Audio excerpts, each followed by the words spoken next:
चाची जी सुनी, रवा के कहा लगा था कि जेठ जी के जगला में सपना आए रहल कि चाचा जी शक्ति और अंजलिया के गोली मारे गए बानी। आरती दीदी जेठ जी के कान भर ले बानी, मानी हमार बात। हाँ माई, हमके लागत है ना हमार आरती भौजी के बहकावे में आ गइल बा। तो हम लोग ये कैसे कह सकता रू लोग? एक बात बताई चाची जी, रउआ आरती दीदी के चप्पल के बारे में कुछ जाना था नहीं? अब हमारे इहे काम रह गइल बा। हाँ, उनकर चप्पल और सैंडल के बारे में हम जानत रही। हटो लोग, हमरा सुते जाए के बाद। चाची जी सुनी तो, एगो बात बताई, हमनी में से केहू घर में चप्पल पहनेला नहीं नु? जब रउआ आरती दीदी के कमरा में बंद करके आ गईली और बाद में हमसे कहने की जाके कमरा के दरवाजा खोल दी, तो हम जाके का देखा था कि आरती दीदी के एगो पैर में चप्पल बा। पहली बात तो ये कि आरती दीदी के एगो पैर में काहे चप्पल रहला, हमनी के घर में चप्पल पहनी ला का? हाँ सोची जरा। मतलब ये चाची जी कि बस एक बार अगर वो चप्पल मिल जाए नो, तब सब सच्चाई रवा के सामने आ जाए, दूध के दूध और पानी के पानी हो जाए। हाँ तो वो अब चप्पल बताई हाँ कि कनिया अमर से कहली है कि ना? एगो बात बोली चाची जी, कबो कबो ना बोले से ज्यादा ना बोलल चीज ऐसा सबूत बन जाला कि केहू के जेल में पहुंचा दी। बस चाची जी एक बार वो चप्पल मिल जाओ, फिर आरती दीदी के सब पोल पट्टी खुल जाई और उनकर सब चतुराई भुला जाई। ऐसे हमारा बेटा पर हमारा पूरा भरोसा बा। ये बात ओकरा कहीं और से पता चलल होई। अब दू जानी लोग कहते बाड़ू लोग तो देखा तानी, जब चप्पल मिली तो कौन सा राज खुला था। दोनों जानी जा लो। चाची जी लेकिन ध्यान दे,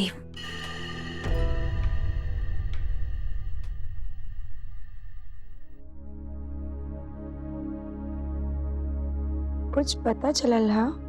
ई पंचायत के जवन सीट महिला सीट भइल हा, वो कब तक खत्म हो जाई? का करके बता रहा है? महिला सीट पुरुष सीट से लागिल तारा के सीट के चिंता। हम दिन भर इजा एने ओने कह के बहरी के ड्रामा घर के ड्रामा छिलतनी। अब इजा टाइम मिलल बा हमरा के कि देह सीध करके थोड़ा देर सुत जाई, तो वो तारा से बर्दाश्त नहीं होकत हैं? बताई तारा के महिला सीट पुरुष सीट। हम ता यही से पूछनी हा, जब पर्चा दाखिल करे के तारीख आगे हो गई हा तो रउआ का करे के सोचत बानी? का करे के बता रहा ओकरा से? तारा जाए के बा पर्चा भरे, जौन आगे करे के बनाऊ हम करब, तू करबू? जा जाके पर्चा भर दे जा, अपन काम से काम कर। तू बुझाता तारा? शांति से रहे तो तू वो शांति से रह। कपार ऐसे ही पहले से बहुत था हमार। ठीक बा, ये सब छोड़ी हम रउआ के सिर में तेल लगा देत बानी, मनो हल्का हो जाए।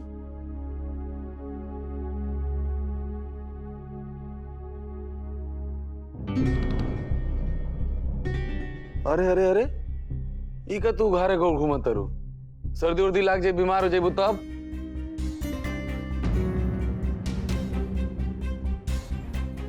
वो का बानू, जब हम खिड़की से अंदर आईनी हा तो एगो चप्पल खिड़की के बाहर ही गिर गई।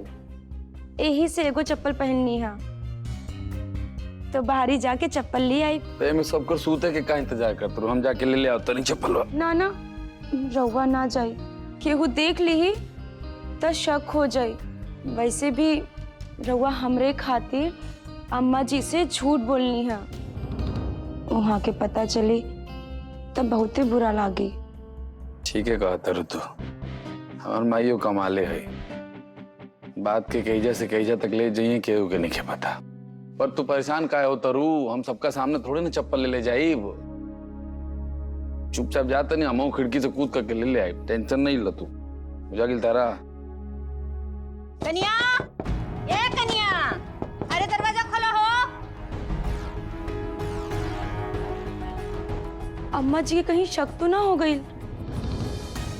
परेशान मत होकर चुपचाप आओ इजा, आके सुन जा, हम देखे तनी का करे के बा।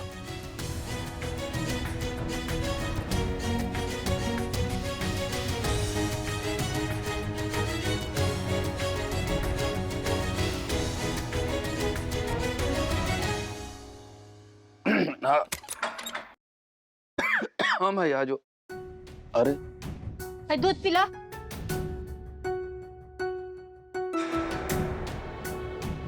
भाई देखा महारानी के हाँ चादर तान के यही घड़ी सुत गई बड़ी।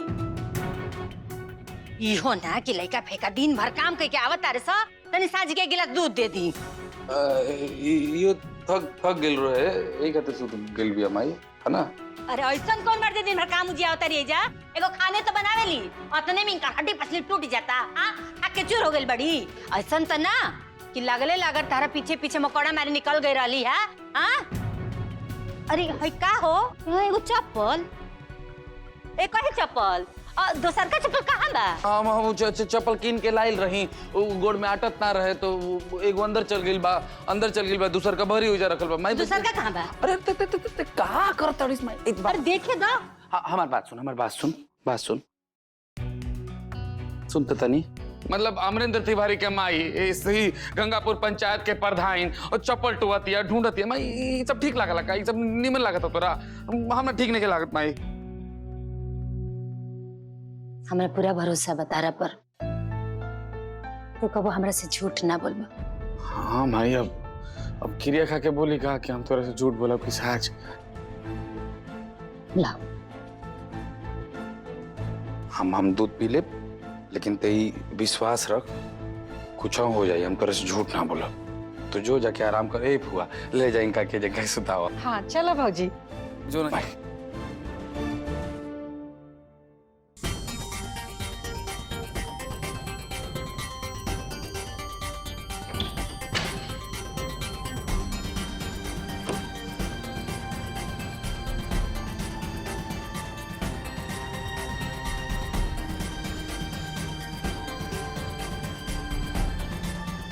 भगवान कसम सच में हमारी माई झांसी की रानी है। दुल्हन तारा चक्कर में चप्पल देखे गई नी और अपने बेटे से उलझ गई नी। एक बात कही चाची जी, अब पता नहीं रहुआ हमार बात पर कितना यकीन करा, लेकिन जेठ जी दीदी के बचाए खातिर झूठ कहता रहे। का दुल्हन पगला गल बड़ू का? हाँ हमार बेटा हर घड़ी हर बात में झूठ ना बोल बुझलो नु। तू लोग जा लो का सही बा का गलत बा हम सब देख लेम। का दुल्हन अगर तू कन्या के बारे में कुछ कहतू तो हमने का सब जना भरोसा भी कर लेती जा, लेकिन तू अमर बबुआ के बारे में बोल तड़ू। अरे उनके बारे में तो केहू सुनबे ना करी भरोसे ना करी। अरे बुआ बात अमर की नहीं खे माई ते एक बात समझ। हमके लागत है ना कि मोहिनी भौजी जोन कहत अड़ी वो सही कहत अड़ी। जे तरह से वो औरत ना आरती भौजी अमर के ना थतीसा पढ़ावत या ना अमर विश्वास करता उनके बात पे और तह से कुछ न कुछ तो जरूर छुपावता। समझ माई समझ। ते चुप रहो हमरा सब मालूम बा का सही बा का गलत बा हम सब देख लेम।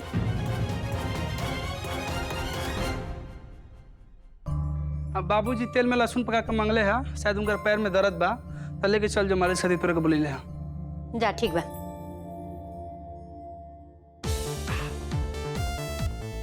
अरे पिया पिया दिल खोल के पिया जा। पता बना हमें दिन खातिर कब से प्रधान चाचा के साथ लड़ाई लड़त रहिया। हम कसम खाइले रहिया कि प्रधान चाचा के राजनीति के अखाड़ा में पटका आज पटक दिया।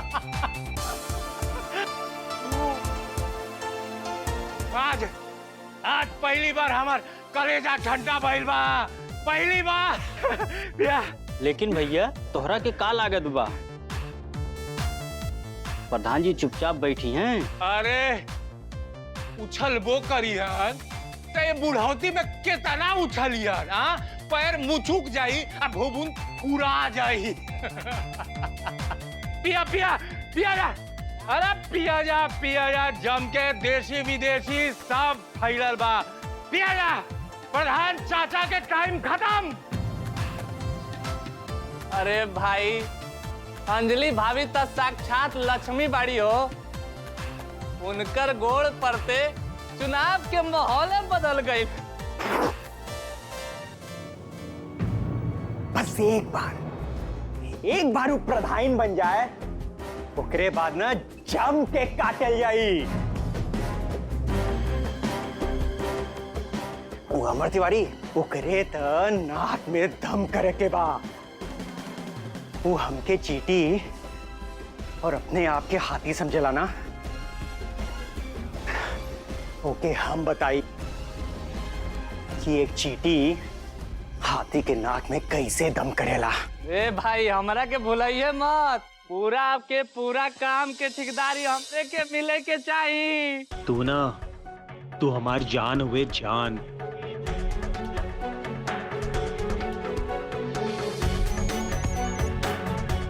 अरे केकर फोन है भाई? अरे वीडियो साहब नमस्कार नमस्कार। रहुआ पार्टी बना आई नहीं हो, कितना हमनी का एंजॉय करता नहीं जाइए। प्रधानी के नामांकन पर्चा दाखिल करे के तारीख आगे बढ़ गई है। अभी तक प्रेस रिलीज ना हो, बाकी इंटरनल डिसीजन ये हो। ये सब अमर तिवारी यहाँ पर ब्लॉक में आके हंगामा करा के करैले बाड़ा।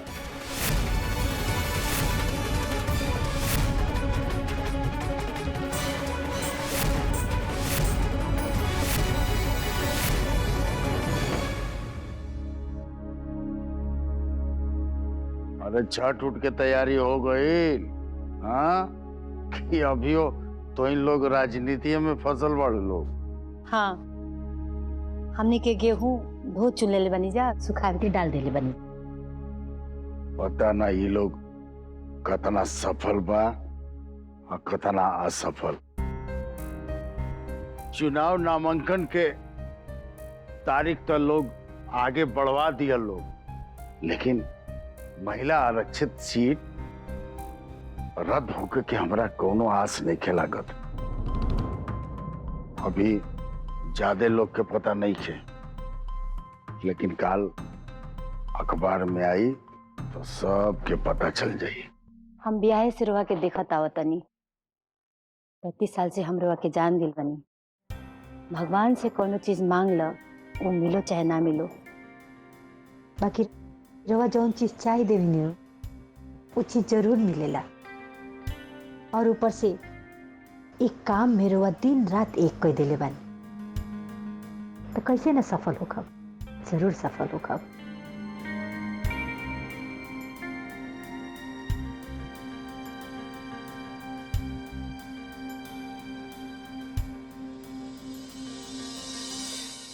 चाची जी अब पहले जैसे नहीं की।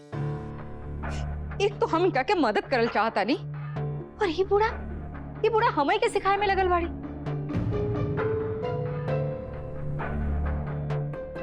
लेकिन एगो बात बढ़िया भइल बा कि नामांकन के दिन आगे बढ़ गई। हमके 2-4 दिन और मिल जाए। अब हमके जो कुछ भी करे के पड़ी ना, ये 3-4 दिन के अंदर ही करे के पड़ी, नहीं तो हमके फिर टाइम ना मिले। लेकिन कैसे मोहिनी, सोच कैसे? एक मिनट, अगर हम आरती दीदी की सच्चाई सबके सामने ला दे, सब लोग हमारे दिमाग पे लोहा माने लगे, और माई बेटा में जो लाई खुशी हुई वो अलग। वाह मोहिनी वाह, ये सब करब कैसे? कैसे मोहिनी, कैसे सोच मोहिनी, कैसे? आइडिया, मतलब अब तक जौन ज्ञान हम चाची दी के देते रही नू, अब से वो ज्ञान खुद के ऊपर लागू करे के पड़ी। Awesome, thank God, I love idea.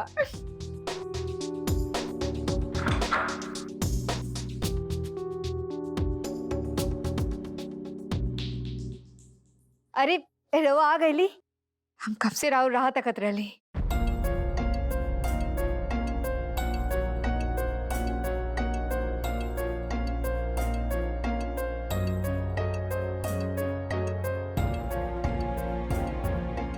अब का हो गल जी? राहुल मन ठीक नहीं का? कैसे रहे? दिन भर खाली काम काम काम। लौक जाओ, कभी ई आदमी से मिला, कभी वो आदमी से मिला, टेंशन तो हो ही ना। सब ठीक बा ना? आप का कहते आज कैसे रहा पूरा दिन? बताई ना। सुनी ना, बताई तो। से नाराज बानी का? अच्छा अच्छा, तो हमसे नाराज बनी। मोहिनी तू भी ना। एगो बात कही, हम कितना भी टेंशन में रही ना, लेकिन तू अच्छा से जाना ताड़ू कि हमरा के कैसे मनावे के बा।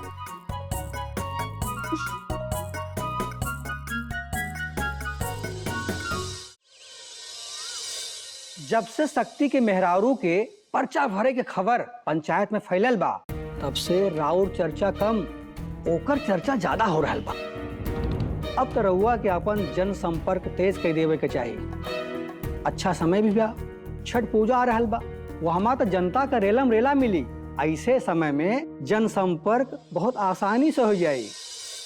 वो सब के तैयारी हो चुकल बा। जगह जगह हमार लड़का लोग स्टॉल लगा करके पलती मार के बैठ गइल बा। अब होखी प्रसाद वितरण समारोह।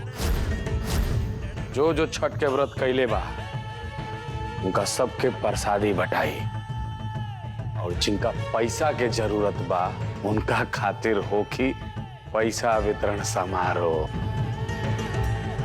इलेक्शन में जो होखे के बा उ तो होखबे करे, लेकिन एक बार के छठ पूजा शानदार और जानदार होगी। इतना जानदार कि आज तक कोई ऐसा छठ पूजा देखले ना होगी।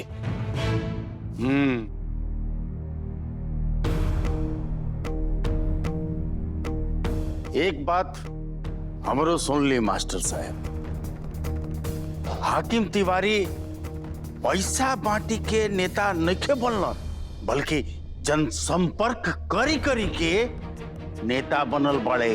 हम जनता के नेता रहनी हा, जनता के नेता बानी और जनता के नेता रहो। ये बात जनता जनार्दन के बहुत अच्छे से मालूम बा, लेकिन एगो समस्या बा। चाचा जी,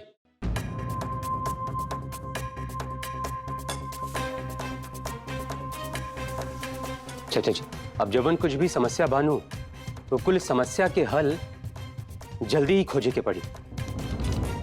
ऐसा का हो गइल बा? भइल ई है कि जमुना जमुना पंचायत में ना जोर जबरदस्ती कई के लोग ओहिजा के उम्मीदवारी रद्द कैला के कोशिश कैले बानू, और जौना पंचायत में अभी तक कोनो उम्मीदवार नहीं के खड़ा भइल है, ऐसा कुल पंचायत के भंग करके वो पंचायत के ओकरा के आस पास के पंचायत में मिलावे के बात चल रहा बा। इस तरह के कैसे पता चलला? भैया सचिवालय में हमार कुछ दोस्त काम करेलन, वह लोग बतैलन है कि सरकार ऐसा कुछ करे खातिर सर्वे करवा रहा बिया। इते किस्मत के बात हुए कि गंगापुर ग्राम पंचायत में नामांकन भरे के तारीख एक हफ्ता आगे बढ़ गई, नहीं तो यह वही चपेट में आ जाये। ए मास्टर साहेब, ये किस्मत विस्मत कुछ ना, ये हमार बेटा करे ले बा बेटा। इनकरे प्रयास से ये काम सार्थक भइल बा। बाबूजी, ये स्थिति में हमरा बुझाता कि सरकार जो ये कायदा कानून बनैले बा हमने को मान लेवे के चाहिए। मतलब ये बाबूजी की एजा गंगापुर पंचायत में हमने के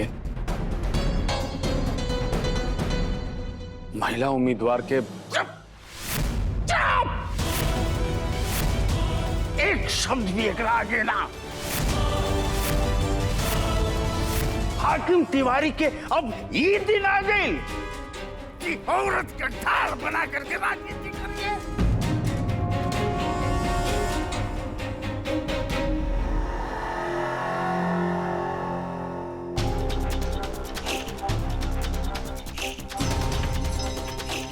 मत भैया, हम रख, लेकिन ना हम नहीं खिला करती चाचा जी बात खाते कब तैयार हो गया, और ऐसे ही एक एक दिन करके हमने के हाथ से कुल समय निकल जा रहा बा, और होने वो भूटन शुक्ला और शक्ति शुक्ला था चुनाव के प्रचार प्रसार में जुट गई बड़सन। हमारे भैया कुछ न कुछ हमनी के जल्दी ही करे के पड़ी ना था